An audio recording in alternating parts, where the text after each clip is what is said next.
Hello everyone, आप सभी का स्वागत है हमारे एग्जाम यूट्यूब चैनल पर।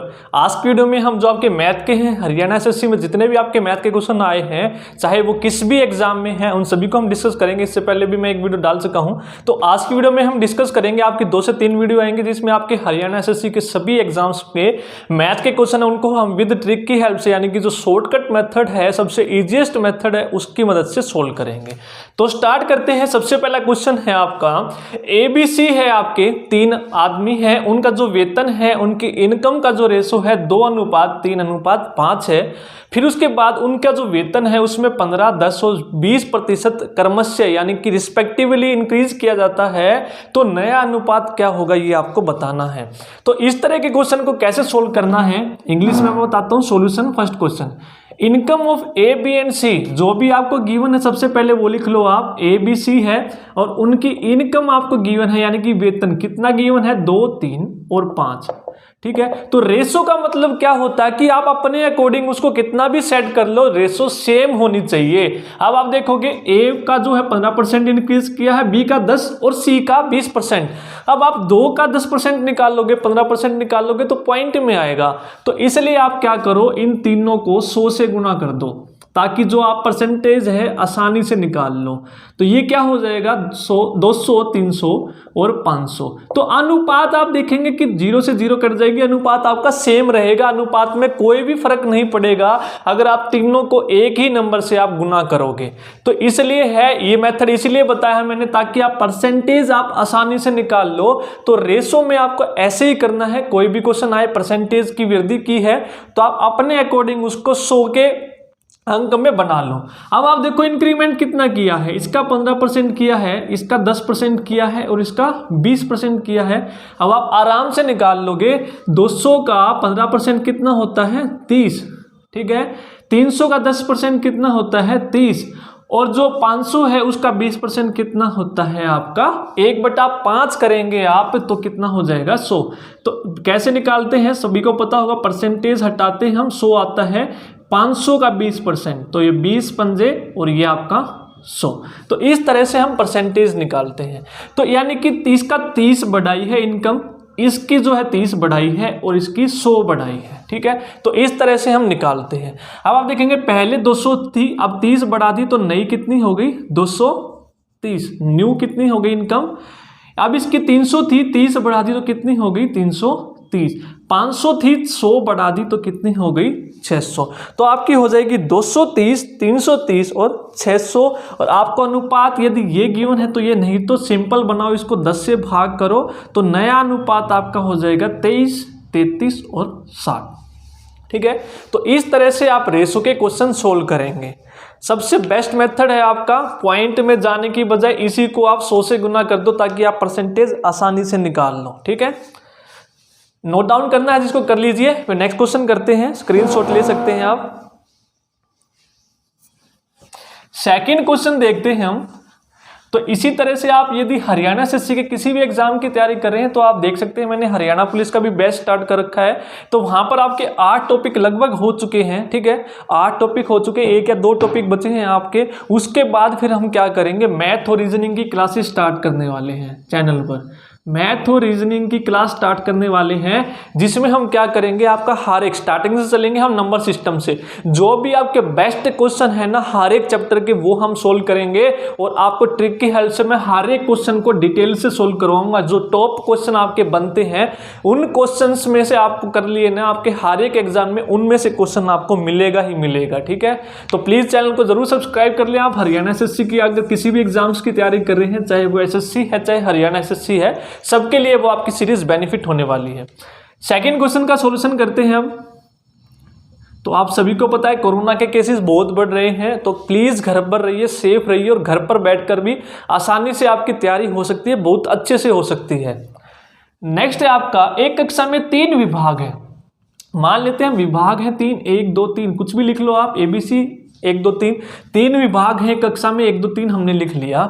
अब उसने बोला इन 3 विभागों में विद्यार्थियों की जो संख्या है, विद्यार्थियों की संख्या यानी कि पहले विभाग और दूसरे और तीसरे विभाग में जो विद्यार्थियों की संख्या है और उनका गणित में औसत, यानी कि पहले विभाग के, दूसरे विभाग के और तीसरे विभाग के विद्यार्थियों का गणित में औसत कितना है, 30 40 30 और जो औसत है 40 30 और 50 है।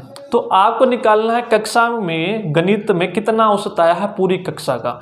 तो सबसे बेस्ट मेथड मैं आपको बताऊंगा, सबसे पहले आप नंबर, जो विद्यार्थी हैं उनकी संख्या, the ratio of the students in 3 classes are 30 40 और 30। ठीक है, ये तो हो गई नंबर की, 3 विभाग है उनमें संख्या। अब है इनका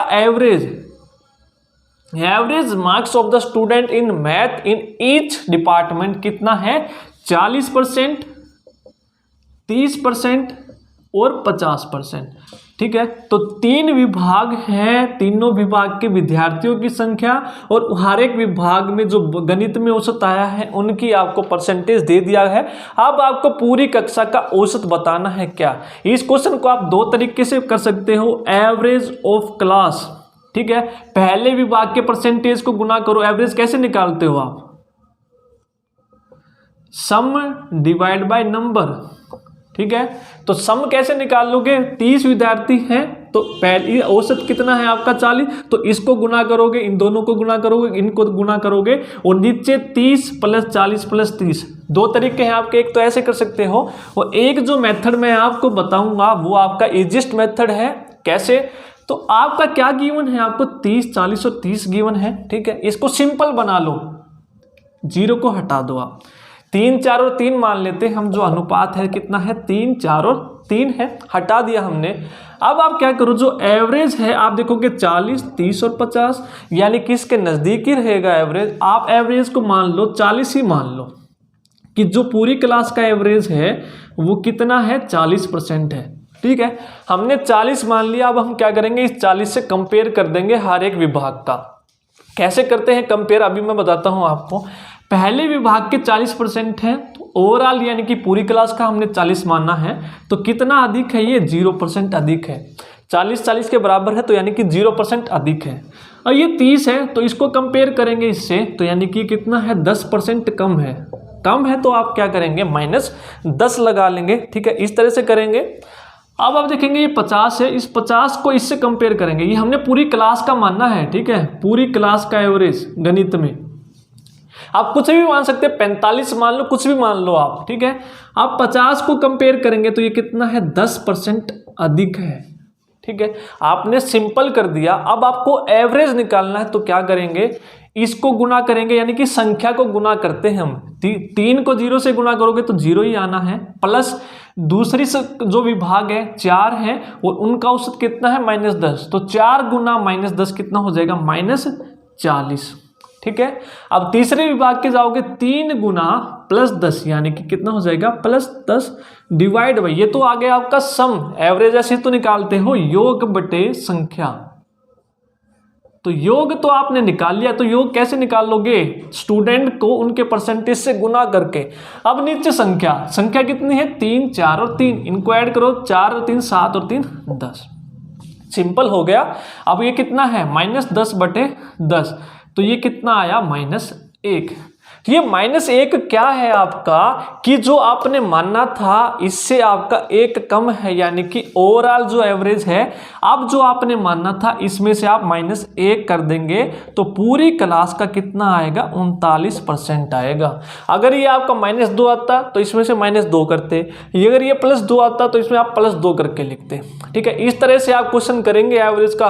कोई भी क्वेश्चन है आपका बड़े से बड़ा, आप इस मेथड से करेंगे तो आपका जल्दी सोल्व हो जाएगा। 1 से 2 बार देखेंगे तो आपको जल्दी समझ में आ जाएगा ये क्वेश्चन। ठीक है, जिसको नहीं समझ में आया एक बार और जरूर देखिएगा, आपको समझ में आ जाएगा। और क्वेश्चन करेंगे जब हम सीरीज स्टार्ट करेंगे अपनी मैथ की, हर एक क्वेश्चन देखिएगा आप, हम इसी मेथड से करेंगे। नेक्स्ट क्वेश्चन देखते हैं। अब आपका एलसीएम और एचसीएफ का है, क्या गिवन है, लेसा गिवन है आपका, यानी कि एलसीएम गिवन है 2 संख्याओं का, कितना गिवन है 693, और एचसीएफ में से गिवन है कितना आपका 11। पहली संख्या यदि 1 नंबर, यदि एक नंबर आपका 99 है तो आपको सेकंड नंबर फाइंड आउट करना है, फाइंड सेकंड नंबर। तो दूसरी संख्या ज्ञात कीजिए। तो कैसे करते हैं आप दूसरी संख्या, आप सभी को पता है एक फॉर्मूला होता है 2 संख्याओं की गुना। पहली संख्या और दूसरी संख्या किसके बराबर होती है, एलसीएम गुना एचसीएफ के बराबर। तो ये फॉर्मूला आपको याद रखना है। पहली संख्या कितनी है 99, दूसरी संख्या आपको निकालनी है x, मान लो एलसीएम 693 है और एचसीएफ कितना है 11। तो आप देखेंगे 11 × 99 और 9 सत्ते 63 और 9 सत्ते 63, तो दूसरी संख्या आपकी कितनी आ गई 77। सिर्फ काटना है आपको, ये फॉर्मूला रखना है, सिंपल है ये क्वेश्चन, तो आप कर लेंगे 77। नेक्स्ट क्वेश्चन करेंगे हम। ये भी आपका एलसीएम और एचसीएफ का है, फ्रैक्शन है 2/3, 4/6 और 8/27। इसका आपको एलसीएम निकालना है, लेस है, ठीक है। कैसे निकाल लेंगे, जब भी आपका फ्रैक्शन होता है तो फ्रैक्शन का आप एलसीएम हमेशा कैसे निकालते हैं, ऊपर वाली जो संख्याएं हैं उनका आप एलसीएम लेते हैं, नीचे वाली संख्याओं का आप क्या लेते हैं, एचसीएफ लेते हैं। यदि एचसीएफ पूछा होता तो आप ऊपर वाली संख्याओं का एचसीएफ लेते, नीचे वाली संख्याओं का एलसीएम लेते हैं। तो इस तरह से निकालते हैं हम। अब आपसे एलसीएम पूछा है तो ऊपर संख्याएं कौन कौन सी आपकी 2, 4 और 8, नीचे आपकी कौन सी 3, 6 और 27। एलसीएम आपका क्या होता है, वो बड़ी से बड़ी संख्या जो तीनों से कट जाए। तो इन तीनों में सबसे बड़ी संख्या क्या है जो तीनों से कट जाए, वो क्या है आपकी 8 है, ठीक है। और एचसीएफ क्या होती है, वो छोटी से छोटी संख्या जो तीनों को भाग कर दे, ठीक है। तो ये तीनों को कौन सी भाग करेगी, इसमें 3 करेगी। 3, 6 और 27 में वो छोटी संख्या जो तीनों को भाग कर दे वो क्या हो जाएगी आपकी 3। तो एलसीएम आपका 8, एचसीएफ 3, तो 8/3 आपका क्या हो जाएगा, एलसीएम हो जाएगा इस संख्या का, ठीक है। तो इस तरह से आप क्वेश्चन करेंगे जो भी आप क्वेश्चन करेंगे। तो वीडियो को प्लीज़ लाइक ज़रूर कीजिए अगर आपको वीडियो पसंद आ रही है, और कमेंट करके ज़रूर बताएं आपको कि हमारी जो क्लास है कैसी लगी। तो इसीलिए बेनिफिट आपका क्या होता है प्रीवियस क्वेश्चन का, कि आपको पता लग जाता है कि आपको क्या पढ़ना है और क्या नहीं पढ़ना चाहिए। नेक्स्ट क्वेश्चन है आपका,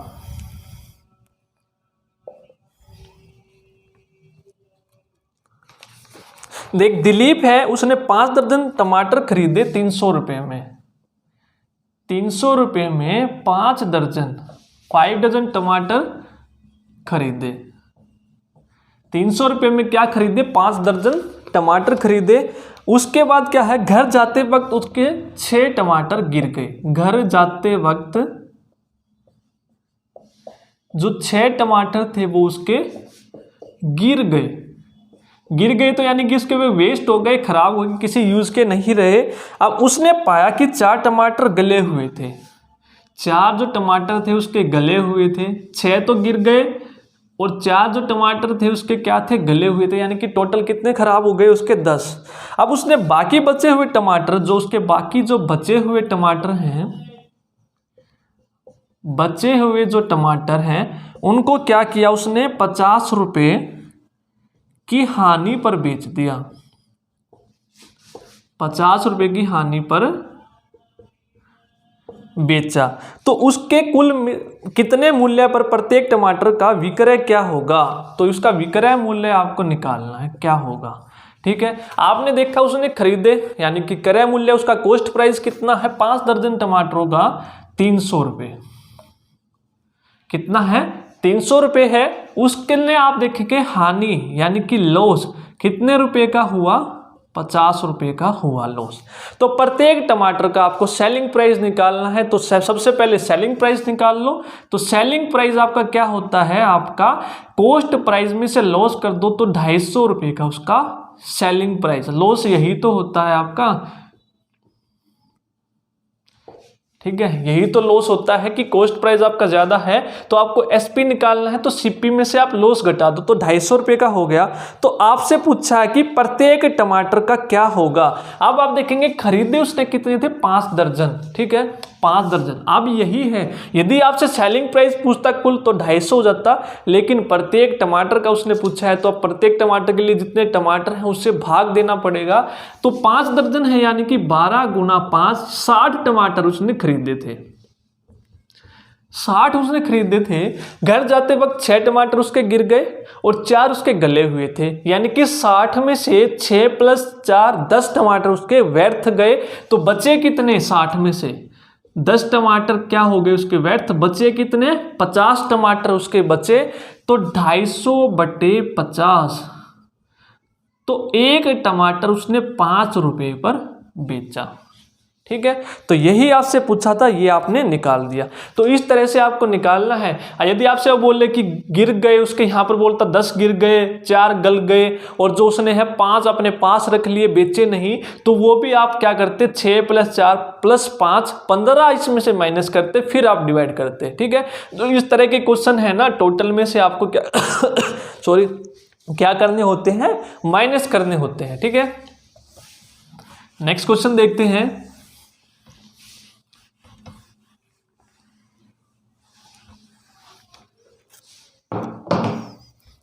4 अंकों की सबसे बड़ी संख्या और 3 अंकों की सबसे छोटी संख्या का गुणनफल बताना है आपको।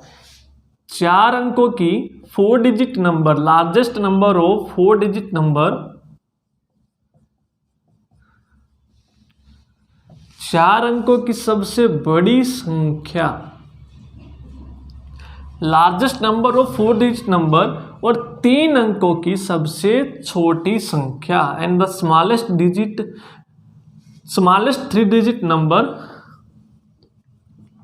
ठीक है, इनका आपको क्या निकालना है? गुणनफल निकालना है। तो 4 अंकों की 1 2 3 और 4, 3 अंकों की 1 2 3। 4 अंकों की सबसे बड़ी आपकी कौन सी हो सकती है? आप सभी को पता है 0 से लेकर 9 तक आपके नंबर होते हैं। तो सबसे बड़ा नंबर आपका किससे बनेगा? 9 से बनेगा। तो सबसे बड़ा बनाना है तो सबको क्या करो? 9 9 9 लिख दो। अब सबसे छोटी संख्या क्या होती है आपकी? 3 अंकों की। अब आप देखिए 2 अंकों की सबसे बड़ी संख्या 99, 99 के बाद क्या आता है आपका? 100। तो यही आपकी 3 अंकों की क्या होती है? सबसे बड़ी संख्या, सबसे छोटी संख्या, सॉरी। ठीक है, अब इसका गुणनफल निकालना है तो गुणा करो। ठीक है, सिर्फ कुछ नहीं करना, 2 0 लगा दो। 99 99 00, यही क्वेश्चन में आपसे पूछा गया था। अब नेक्स्ट क्वेश्चन है,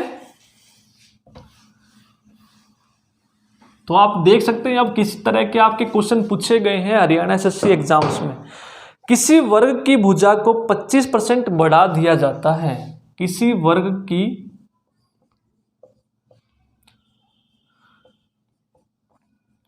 भुजा को 25% बढ़ा दिया जाता है। ठीक है, square, length of the square is increased by 25%। ये आपका स्क्वायर आप सभी को पता है, इसकी दोनों साइड क्या होती है? बराबर।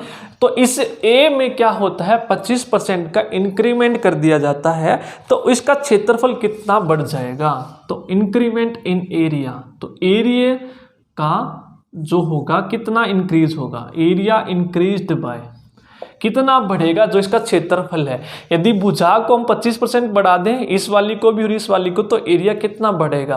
तो आपको एक फॉर्मूला याद रखना है, जब भी आप दो चीजों के लिए इंक्रीमेंट करें तो x + y + xy/100। ठीक है, x + y + xy/100। तो x क्या है? पहली, y क्या है? दूसरी। तो यानी कि दोनों आपकी 25% बढ़ाई है, तो यहाँ पर लिख दो 25 + 25 + 25 × 25/100। तो ये क्या आ जाएगा आपका? एरिया में कितना इंक्रीमेंट हुआ है। ठीक है, तो 25 और 25 625 होते हैं आपके, और इस 625 को 100 से भाग करोगे तो 6.25 आएगा। और ये 25 और 25 50, और 50 + 6.25 आपका क्या आ जाएगा? 56.25। तो ये आपका जो है इतना एरिया आपका इंक्रीज होगा, 56.25। ठीक है, ये आपको ध्यान रखना है। नेक्स्ट क्वेश्चन करें। इस क्वेश्चन को आप एक तरीके से और कर सकते हैं। ठीक है, मैं क्या बताऊं आपको? 25% है तो 25% को आप क्या लिख सकते हो? 1/4। ठीक है, मैंने आपको हर बार बताया है कि ये क्या होता है आपका? पहली वाली वैल्यू इनिशियल वैल्यू, और ये क्या होता है? इंक्रीमेंट। पहले 4 थी, 1 बढ़ गई तो कितनी हो गई? 5। दूसरी भी है, ये पहली वाली है, ये दूसरी वाली है। 2 भुजाएं होती हैं तो दोनों के बारे में बात करेंगे। तो दूसरी में भी 25 किया है, तो पहले 4 थी तो अब कितनी हो गई? 5।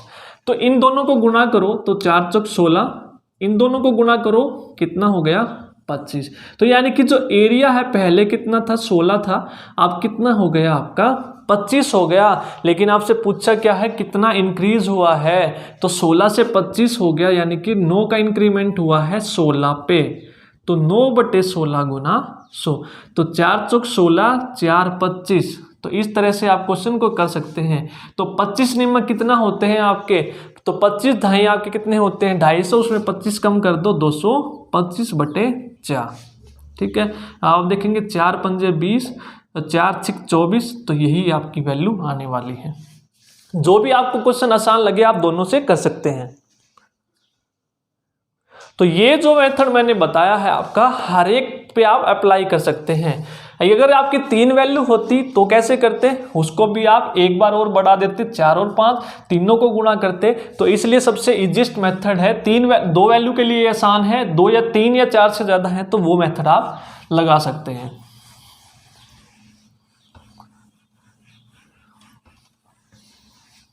नेक्स्ट क्वेश्चन देखते हैं। एक फल विक्रेता ने 5 रुपए की दर से केले खरीद कर 3 रुपए के 4 की दर से बेच दिए। ठीक है, एक फल विक्रेता है, उसने क्या किया 5 रुपए के 6 की दर से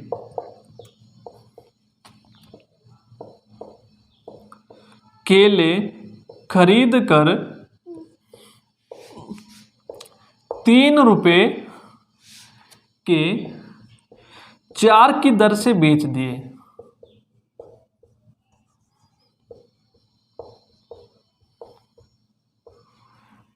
तो उसका हानि परसेंट बताना है आपको क्या होगा। देखिए आप एक टाइम पे एक ही पॉसिबल है, मैं क्या या तो हिंदी में लिख सकता हूँ, इंग्लिश में आपको डिक्टेट करवा दो, या फिर इंग्लिश में लिख सकता हूँ उसको हिंदी में बोल दो। ठीक है, जो भी आप हिंदी मीडियम के हैं तो लिख लीजिए, इंग्लिश के लिए मैं बोल देता हूँ। एक फ्रूट सेलर है, उसने क्या किया, एक विक्रेता है फ्रूट बायर, उसने क्या किया बाय फ्रूट्स 5 रुपए, 6 फ्रूट खरीदे उसने 5 रुपए के। ठीक है, खरीदे हैं तो यानी कि कॉस्ट प्राइस क्या है 6 खरीदे हैं, कितने रुपए से 5 रुपए के कितने खरीदे हैं 6। तो इस तरह से आप लिखेंगे 5 रुपए के कितने खरीदे हैं उसने 6, और उसने क्या किया है बेच दिए, कितने बेचे हैं 3 रुपए के 4 की दर से। तो दर आपका हमेशा कितने आता है नीचे आता है, कैसे निकालते हैं। अभी इससे पहले हमने क्वेश्चन किया था जहां पर आपका सेलिंग प्राइस आपने निकालना था। ठीक है, उसके बाद उसको प्रत्येक पर उसका सेलिंग प्राइस निकालना था, तो आपने क्या किया था नंबर से डिवाइड किया था, यानी कि दर निकालने के लिए जो नंबर होता है नीचे आता है। तो रुपीज है तो कॉस्ट प्राइस 5 रुपए पर 60, इसका मतलब क्या होता है कि 6 कितने के हैं 5 रुपए के, 4 कितने के हैं 3 रुपए के। ठीक है, अब उसका हानि प्रतिशत निकालना है, तो फॉर्मूला आपका क्या होता है SP बराबर है CP के 100 माइनस लॉस बटे 100। तो यही तो आपका फॉर्मूला होता है SP और CP का रिलेशन। SP आपका कितना है 3 रुपए, कितने पर 4 पर। कॉस्ट प्राइस आपका कितना है 5 कितने पर 6 की दर से। तो जो भी आपको गिवन है वो आपने लिख लिया। अब आपका लॉस निकालना है, तो लॉस को आप x मान लो बटे 100। जो आपका कटता है उसको काट दो, रुपीज को हटा दो, जो कटता है नहीं कटता तो इसको एज इट इज लिख लो। ये कट सकता है 2 दूनी 4, 2 तिया 6, और ये कटेगा आपका 5 20 से, तो ये हो जाएगा 20 तिया 60। एक और कट सकता है 2 2.5 से कट सकता है। तो ये आप देखेंगे 10 और 3 30, 30 यहाँ आकर कितना हो जाएगा 90 हो जाएगा, और 100 माइनस x की वैल्यू निकाल लेंगे तो x इधर जाएगा, 100 माइनस 90 उधर चला जाएगा। तो कितने प्रतिशत की उसकी हानि हुई, तो लॉस परसेंट कितना आ जाएगा 10%। ठीक है, 10 गुना 3 30 गुना 3 90 हो जाएगा, तो 90 बराबर है 100 माइनस x। तो x की इधर उधर वैल्यू करनी है तो 10% आपका क्या आ जाएगा लॉस आ जाएगा। तो इस तरह से आप क्वेश्चन करेंगे, सिर्फ आपको फॉर्मूले में वैल्यू पुट करनी है। यदि आपको कुछ भी बोले, कॉस्ट प्राइस आपको 5 रुपए के 6 खरीद, उसने क्या किए हैं खरीदे हैं, फिर 3 रुपये में 4 उसने क्या बेचे हैं, ठीक है। यानी कि 4 जो केले हैं 3 की दर से बेचे हैं उसने, 6 की दर से उसने 5 रुपये के खरीदे हैं। तो फॉर्मूले में रखो और अपना क्वेश्चन निकाल लो, ठीक है। समझ में आ गया। नेक्स्ट क्वेश्चन करें। इसमें तो सिर्फ वैल्यू पुट करनी थी आपको, समझाने का कुछ नहीं था, सिर्फ फॉर्मूला पता होना चाहिए आपको और फॉर्मूले में वैल्यू पुट करो। अब नेक्स्ट क्वेश्चन देखिए, ये क्वेश्चन आपका बहुत बार पूछा जाता है। 3/5, 7/9 और 6/7 इंक्रीजिंग ऑर्डर में निकालना है आपको। या तो आपको इंक्रीजिंग ऑर्डर में पूछेगा या फिर बताओ डिक्रीजिंग ऑर्डर में, अवरोही आरोही दोनों क्रम में पूछ सकता है। तो कैसे करेंगे, 3 वैल्यू है आपकी, तो सबसे पहले कोई भी 2 वैल्यू उठा लो। हमने पहले वाली 2 उठा ली। अब आपको क्या करना है, इसकी गुना करनी है r पर, ठीक है। 9 की गुणा करेंगे 3 से और 5 की गुणा करेंगे 7 से, ठीक है। तो 9 की 3 से गुना करेंगे तो कितना आएगा, 27, ठीक है। जो इधर वैल्यू है ये इधर ही रखनी है। अब 5 की इससे गुना करेंगे 7 से तो ये आएगा 35। अब आपको देखना है दोनों में से छोटा कौन सा है। 27 छोटा होता है 35 से, तो इसका मतलब क्या है, 3/5 क्या है, सबसे छोटा है। इन दोनों में से छोटा कौन सा है, 3/5 है।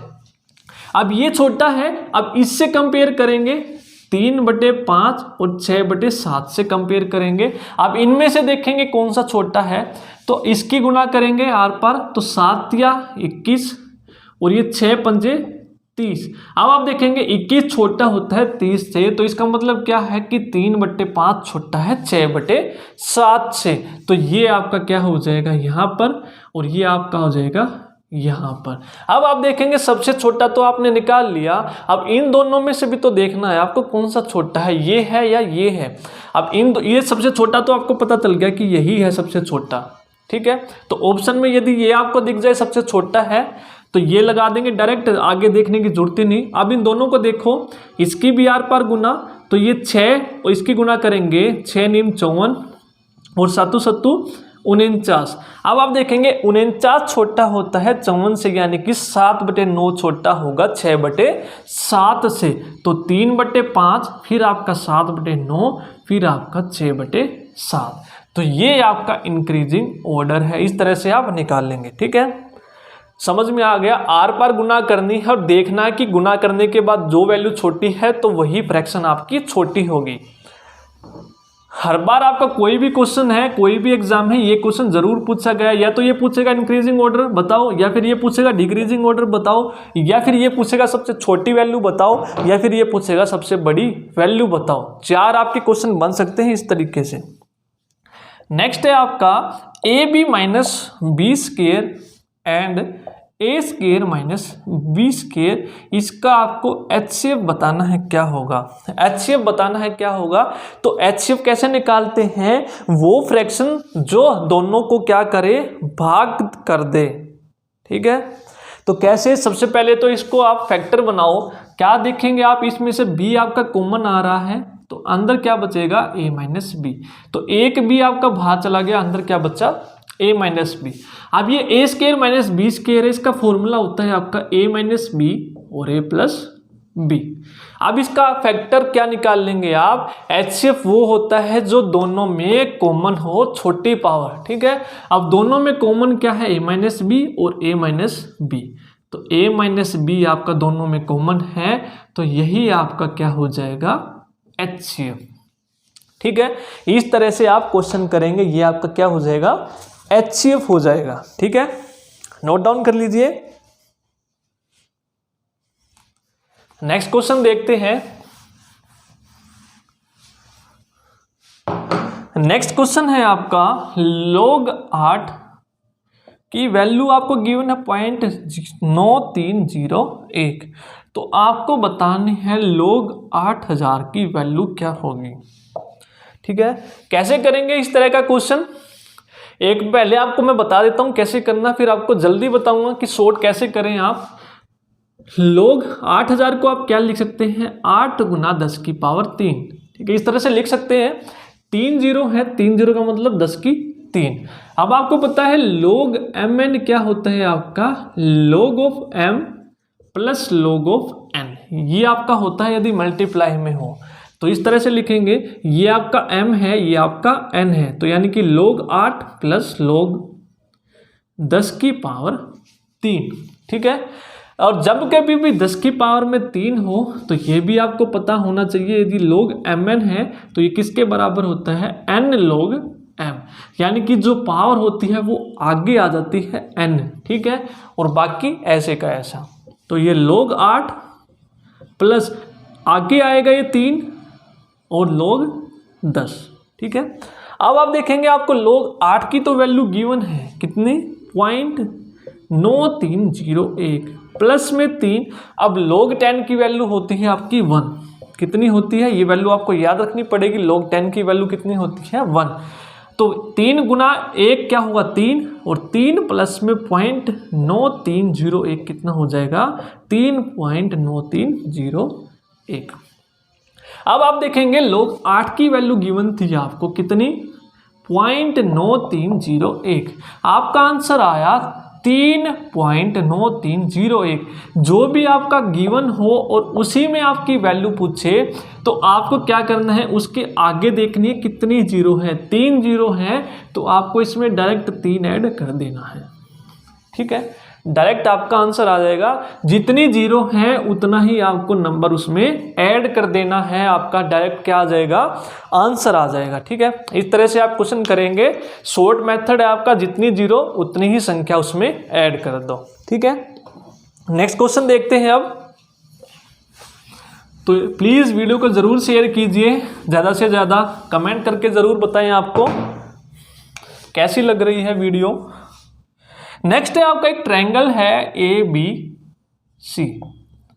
ABC आपका एक त्रिभुज है, आपको गिवन है।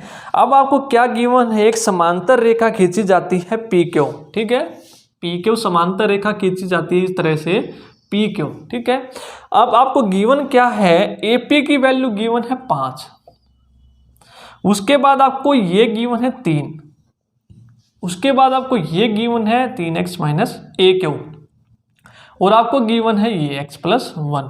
तो आपको बतानी है x की वैल्यू क्या होगी। ठीक है, तो इस तरह के क्वेश्चन को सिमिलरिटी, आपने यदि मेरी वीडियो देखी है ज्योमेट्री की, वहां पर मैंने बताया है आपको, तो इसी जो आपके प्रीवियस क्वेश्चन के आधार पर है उसी के बेस्ड पर मैं आपको सभी क्वेश्चन कराता हूं। अगर आपने वो देखी हो सिमिलरिटी की, तो सिमिलरिटी दोनों ट्रायंगल आपके क्या हैं, सिमिलर है APQ। ठीक है, और ABC। जब दो ट्रायंगल सिमिलर हों तो उनकी जो परस्पर जो रेखाएं भुजाएं होती हैं उनका रेशो भी क्या होता है, बराबर। तो APQ में आप देखेंगे AP, और ABC में आप देखेंगे AB। AP बटे AB किसके बराबर हो गया, AQ छोटे वाले और बड़े वाले का AC। ठीक है, ये क्या होंगे, इक्वल होंगे इनका अनुपात।